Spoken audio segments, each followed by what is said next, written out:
స్నేహితులారా, ఈ సమయం కొరకు దేవునికి నా నిండు కృతజ్ఞతలను తెలియజేయచ్చు ప్రేమపూర్వకముగా మిమ్మల్ని అందరినీ వాక్య ధ్యానంలోనికి ఆహ్వానిస్తూ ఉన్నాను. ఈ ఆదివారంకు గాను మనకు అందించబడినటువంటి అంశము మానవ పతనం, దేవుని ఉద్దేశముల నుండి దూరమైపోవుట.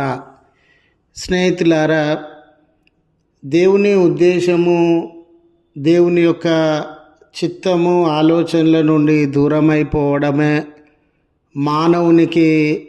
మానవుని యొక్క పతనానికి ప్రధాన కారణమైనటువంటిదిగా ఉండింది.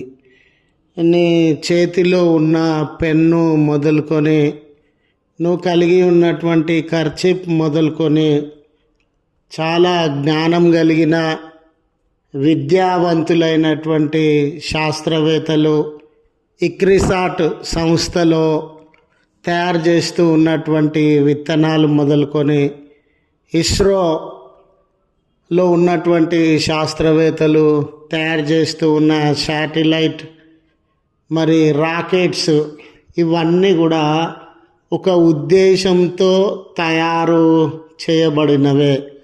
ఒక రాకెట్ని పలానే టార్గెట్ మనం ఫిక్స్ చేసి దాన్ని ప్రయోగిస్తే ఆ టార్గెట్ను అది రీచ్ అయినట్లయితే అది విజయవంతమైనటువంటిదిగా, ఆ టార్గెట్ను రీచ్ కాకపోతే అది ఫెయిల్ అయిపోయినటువంటిదిగా మనము భావిస్తాం. మన చేతిలో ఉన్న పెన్నుకున్నటువంటి ఉద్దేశం ఏంటంటే అది రాయగలగాల, రాస్తే అది విజయవంతమైనట్లు, లేకపోతే అది పతనమైపోయినట్లు, ఫెయిల్ అయిపోయినట్లుగా మనము భావిస్తాం. ఇదే కోణంలో దేవుడు మానవుణ్ణి సృష్టించడంలో ప్రధానమైనటువంటి ఉద్దేశములను కలిగినటువంటి వాడుగా ఉండినాడు. ఈరోజు మానవ జాతి, మనమందరము దేవుడు మనల్ని ఎందుకు కలుగజేసినాడు, ఏ మంచి కార్యములను జరిగించడానికి, దేన్ని బాగు చేయడానికి, ఎలాంటి జీవితాన్ని గడపడానికి, ఎలాంటి విలువలు, మర్యాద, మంచితనము, పరోపకారము, ఎదుటివారితో ఏ రకమైన సహవాసము, దేవుని ఎడల ఏ రకమైన సహవాసము, మన చుట్టూ ఉన్నటువంటి సృష్టిని ఏ రీతిగా కాపాడడము, ఇవన్నీ ఉద్దేశములతో దేవుడు మనల్ని కలుగజేసినాడు. నన్ను కానివ్వండి, మిమ్మల్ని కానివ్వండి, మనల్ని అందరినీ. అయితే దేవుడు ఒక మంచి ఉద్దేశంతో మనలను కలుగజేసినప్పుడు దాని నుండి వైదొలిగి, దేవుని చిత్తాన్ని గ్రహించక, దేవుని ఉద్దేశములను గ్రహించక, వాటి నుండి వైదొలిగి ఇతరులను నష్టపరిచే వారంగా, అవమానించే వారంగా, నిందలు మోపే వారంగా, వాళ్ళ కన్నీళ్ళకి, బాధలకి, గాయాలకి, నష్టాలకి కారణమైనటువంటి వారంగా సృష్టి వైపు చూస్తూ ఉండగా, ఎవరికి నీళ్లు బాగుండాలండి, వాతావరణం బాగుండాలండి, చెట్లు బాగుండాలండి, ఈ రకమైనటువంటి సృష్టి పట్ల బాధ్యత లేనటువంటి వారుగా, ఆధ్యాత్మికంగా దేవుడు ఉన్నాడండి, దేవుడు మన జీవితములను గమనించేటటువంటి దేవుడు అండి, దేవుడు మనకు ప్రతిఫలాన్ని ఇచ్చేటటువంటి దేవుడు అండి, దేవుని ఉద్దేశములను, చిత్తాన్ని అనుసరిస్తూ మనం జీవించాలండి. ఇలాంటి తలాంపులు లేకుండా సృష్టిని నాశనము చేసేటటువంటి వారంగా ఉన్నాం. ఇలాంటి కోణంలో స్నేహితులారా, మానవ జీవితాన్ని దేవుడు ఒక సదుద్దేశంతో ఆదాము అవ్వలను ఏదేను వనంలో ఉంచినప్పుడు వారి సృష్టి అంతటికీ తల్లిదండ్రులుగా, సృష్టి అంతటికీ సేవకులుగా, సృష్టిని కాపాడి భద్రపరిచి దేవుని ఉద్దేశములను, సృష్టిలో మంచితనాన్ని కాపాడగలిగినటువంటి వారుగా ఉండాలని వారిని నియమించినప్పుడు వారు దేవుని ఉద్దేశములను కాదని తమ సొంత ఉద్దేశముల కొరకు, సొంత ప్రయోజనముల కొరకు, స్వార్థం కొరకు వైదొలిగిన సందర్భంలో వారి జీవితాలలో పతనాన్ని అనుభవించినటువంటి వారుగా, పడిపోవడం వలన వారు ఆ చోటు నుండి వెళ్ళగొట్టబడినారు. మరణము, శాపము, బలహీనత వారి జీవితంలో సంభవించినటువంటిదిగా ఉండింది. ఈరోజు మన జీవితాలలో కూడా దేవుని ఉద్దేశాలకి, దేవుని యొక్క చిత్తానికి స్థలం ఇవ్వకుండా మన ఇష్టానుసారంగా జీవించి ఆధ్యాత్మికంగా, సామాజికంగా, మరి అనేక రీతులుగా ఆరోగ్యపరంగా మనము పతనమైనటువంటి వారంగా ఉన్నాం.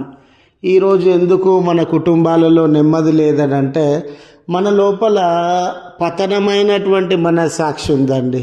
ఎందుకు దేవుడితో మనము సరి అయిన సంబంధాలు నెలకొల్పుకోలేకపోతున్నామనంటే మన లోపల పతనమైనటువంటి విలువలు, పతనమైనటువంటి జీవిత విధానము ఉండింది అని మనము గ్రహించగలిగినటువంటి వారంగా ఉండాలి.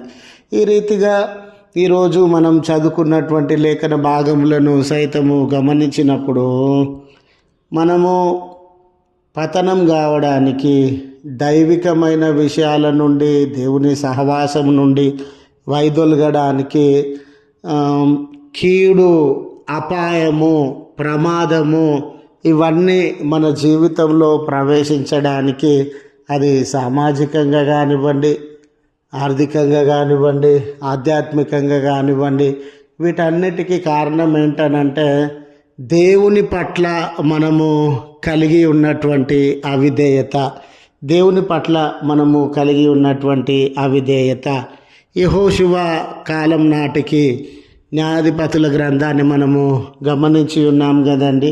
2వ అధ్యాయము 7వ వచనం మొదలుకొని 21వ వచనం వరకు యెహోషువ కాలం వరకు దేవుని యొక్క భయము, భక్తి, విశ్వాసము, విధేయత, ఆయన చిత్తము, ఉద్దేశములను అనుసరించి యెహోషువ నాయకత్వంలో వీరు దేవుని జనాంగమని, విలువలున్నటువంటి ప్రజలని, నీతి న్యాయములతో బ్రతికేటటువంటి వారని, మానవత్వపు విలువలు వీరి మధ్య సజీవంగా ఉన్నవి అన్నట్లుగా ఆ విధానంలో జీవించినటువంటి ఇశ్రాయేలు జనాంగము యెహోషువ గారు మరణించగారే ఎవరికి వారే యమునా తీరే అనే జీవిత విధానం వారిలో ప్రవేశించింది. దేవుణ్ణి విడిచినటువంటి వారుగా, మరచినటువంటి వారుగా వారు ఉండినారు. దేవుణ్ణి విడిచిపోతే ఏమవుతుందండి, దేవుణ్ణి మర్చిపోతే ఏమవుతుంది అంటే దేవుడు కలిగి ఉండే మంచి ఉద్దేశాలు, సహోదర ప్రేమ కానివ్వండి, క్షమాపణ కానివ్వండి, సహాయం కానివ్వండి, సహనం కానివ్వండి, ఇవి విలువలు మర్చిపోయే సందర్భము, భక్తి మర్చిపోయినటువంటి సందర్భము, విశ్వాసము మర్చిపోయినటువంటి సందర్భము, దేవునితో సహవాసాన్ని మర్చిపోయినటువంటి సందర్భము, దేవుని మాట నుండి, దేవుని చిత్తము నుండి వైదొలిగినటువంటి సందర్భము, అన్నిటినీ విడిచి దేవుని సహవాసానికి దూరమైనటువంటి సందర్భం. దేవుని సహవాసానికి దూరమైతే మంచి ఎవరు చెప్తారు, బుద్ధి మాటలు ఎవరు చెప్తారు, నీతి న్యాయములు ఎవరు చెప్తారు, లేక జీవిత విధానాన్ని ఎవరు ప్రబోధిస్తారు? దేవునికి దూరమైనమంటే మనం విలువల విషయంలో, మంచితనం విషయంలో, కుటుంబం విషయంలో, సమాజ విషయంలో, ఆధ్యాత్మిక విషయంలో పతనమైపోయినటువంటి వారంగా ఉంటాం. ఆయన మార్గాన్ని విడిచి సొంత ఆలోచనలు, లోకానుసారమైనటువంటి జీవితము, పాపము మధ్య వారు జీవిస్తూ ఉండగా మీరు చూడండి, దేవుడుకి దూరమైనటువంటి వేళ అనేక శ్రమలు ఎప్పుడైతే మన జీవితంలో మనం పతనమైపోతామో, దేవుని నుంచి దూరమైపోతామో, అనేక ఆపదలకు, అనేక కన్నీళ్లకు, అనేక ఖడ్గములకు, అనేక ప్రమాదములకు, అశాంతి అసమాధానములకు, శత్రువులకు లోనయ్యేటటువంటి వారంగా ఉంటాం. వీరు కూడా దేవునికి దూరం కావడం వలన వారి చుట్టూ ఉన్నటువంటి శత్రువులు వారి మీద దాడి చేసేటటువంటి వారుగా, వారిని గాయపరిచేటటువంటి వారుగా, వారి సొత్తును దోచుకొని వెళ్ళేటటువంటి వారుగా, ఒక రకంగా వారు నెమ్మది లేనటువంటి జీవితాన్ని, భద్రత లేనటువంటి జీవితాన్ని, నిద్ర లేనటువంటి జీవితాన్ని, కొట్టబడుచు, తిట్టబడుచు, దాడులకు లోనవుచు, దోచుకొనబడుచు ఉన్న జీవితాన్ని నెమ్మది లేకుండా అనుభవిస్తున్నటువంటి స్థితి. ఎప్పుడైతే దేవుని సహవాసం నుండి దూరమై ఈ పతనమైన పరిస్థితులను మనము అనుభవిస్తామో, మన జీవితం అనేది చీకటిలోనికి, బంధకాలలోనికి, పాపంలోనికి, మరణంలోనికి వెళ్ళిపోయేటటువంటిదిగా, పడిపోయేటటువంటిదిగా ఉండింది అని తెలియజేస్తూ ఉన్నాను. రెండవ విషయాన్ని సువార్తల పాఠ్యభాగంలో మనము గమనించినప్పుడు స్నేహితులారా, సువార్తల పాఠ్యభాగము లూకా సువార్త 18వ అధ్యాయము 18 నుంచి 27 వచనాలను గమనించినప్పుడు దేవుడు అవిధేయతలో నుండి రక్షణలోనికి మనలను పిలిచేటటువంటి దేవుడుగా ఉండినాడు. అవిధేయతలో నుండి రక్షణలోనికి మనలను పిలిచేటటువంటి దేవుడుగా ఉండినాడు. నిజమే స్నేహితులారా, అవిధేయత వలన లేక పతనమైపోవడం వలన మనం మరణాన్ని అనుభవిస్తూ ఉన్నాం, బంధకాలను అనుభవిస్తూ ఉన్నాం, నెమ్మది లేని జీవితాన్ని అనుభవిస్తూ ఉన్నాం, లేక ఇంకొక ఇబ్బందిని, ఇంకొక సమస్యను, కుటుంబ పరమైనది, సమాజ పరమైనది, వ్యక్తిగత పరమైనది, ఎన్నో చింతలు, దుఃఖములు మధ్య బ్రతికేటటువంటి వారంగా ఉన్నాం.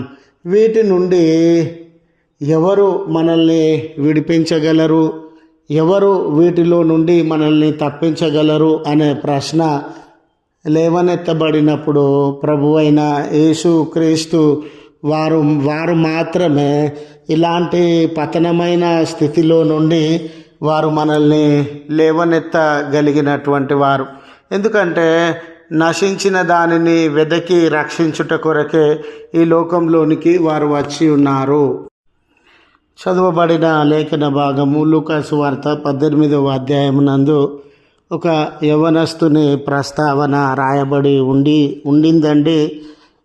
సువార్తలన్నిటిలో అందు ఈ యవనస్తుని గురించి మనము గమనించినట్లయితే అతడు యవన కాలంలో ఉన్నాడు, అధికారిగా ఉండినాడు, ధనవంతుడిగా ఉండినాడు. అధికారము, ధనము, యవన కాలం, ఈ లోకంలో ఎలాంటి సంతోషాన్నైనా అనుభవించడానికి ఇవి సరిపోతాయండి. తినగలడు, త్రాగగలడు, తను అనుకున్న ఎంజాయ్మెంట్ చేయగలడు, ఎలాంటి కార్యములలోనైనా పాలు పంపులు పొందగలడు, ఎలాంటి చేయకూడని కార్యములనైనా చేయగలడు, పాలు పొందకూడని పాపములలో పాలు పొందగలడు. ఎందుకనంటే అతనిని అడ్డగించేది ఏదీ లేదు, అతనికి కొదువైనటువంటిది ఏదీ లేదు, అతనికి సంభవించినటువంటి బలహీనత కూడా ఏదీ లేదు. ఆ యవనస్తుడు కనుక ఎటువంటి బలహీనత లేదు, డబ్బు కలిగినటువంటి వాడు కనుక ఏ కొరత లేదు, అధికారం కలిగినటువంటి వాడు కనుక అతన్ని కంట్రోల్ చేయగలిగినటువంటి వారు ఎవ్వరూ లేరు. ఇంత లోక సంబంధమైన, ఇంత బలమైన స్థితిలో ఉండిన ఆ యవనస్తుడిలో ఒక గొప్ప ఆశను మనము గమనించగలుగుతాం. ఆ ఆశ ఏమై ఉన్నదనంటే నిత్య జీవమును పొందుకోవాలి. అలాంటి మంచి ఆశ అండి. ఈనాడు యవనస్తుల జీవితంలో కానీ, మానవ జీవితంలో కానీ మనం గమనించినప్పుడు అధికారం ఉన్నటువంటి వేళ, డబ్బు ఉన్నటువంటి వేళ, లేక యవ్వన కాలం, శరీరంలో ఆరోగ్య బలం ఉన్నటువంటి వేళ నాకు నిత్య జీవం కావాలని అడిగేటటువంటి వ్యక్తులు, ప్రయత్నించేటటువంటి వారు చాలా తక్కువగా కనబడుతూ ఉండవచ్చు.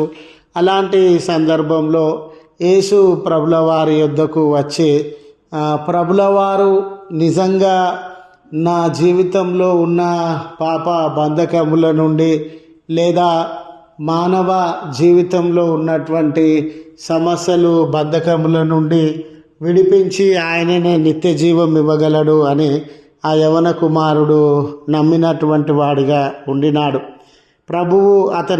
ప్రభు దగ్గరికి ఆ యవన కుమారుడు వచ్చి మోకరిల్లి, అయ్యా, నేను నిత్య జీవం పొందడానికి నా లోపల ఇంకేమైనా కొదువగా ఉండిందా? నేను నిత్య జీవానికి అర్హుణ్ణా, లేక నా లోపల ఇంకా ఏమైనా కొదువగా ఉండిందా? ఈ ప్రశ్నను మనం కూడా గమనించాలండి. అసలు నిత్య జీవం పొందడానికి కొదువ లేనటువంటి మనిషి ఈ లోకంలో ఎవ్వరూ ఉండకపోవచ్చు.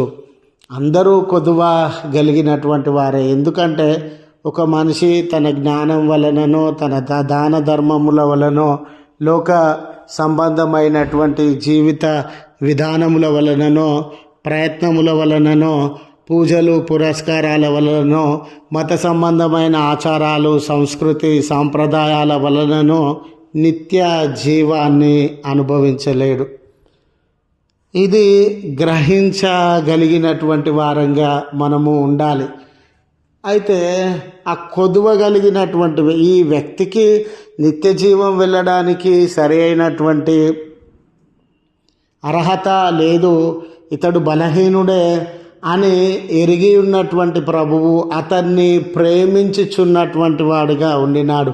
ఆ వ్యక్తిలో పతనమైన స్థితి ఉన్నా, లేవలేని స్థితి ఉన్నా, అర్హత లేని స్థితి ఉన్నా, సమస్యలు భారములతో కూడిన స్థితి ఉండిన ఆ వ్యక్తిని ప్రభుల వారు ప్రేమించుచు ఉన్నారు.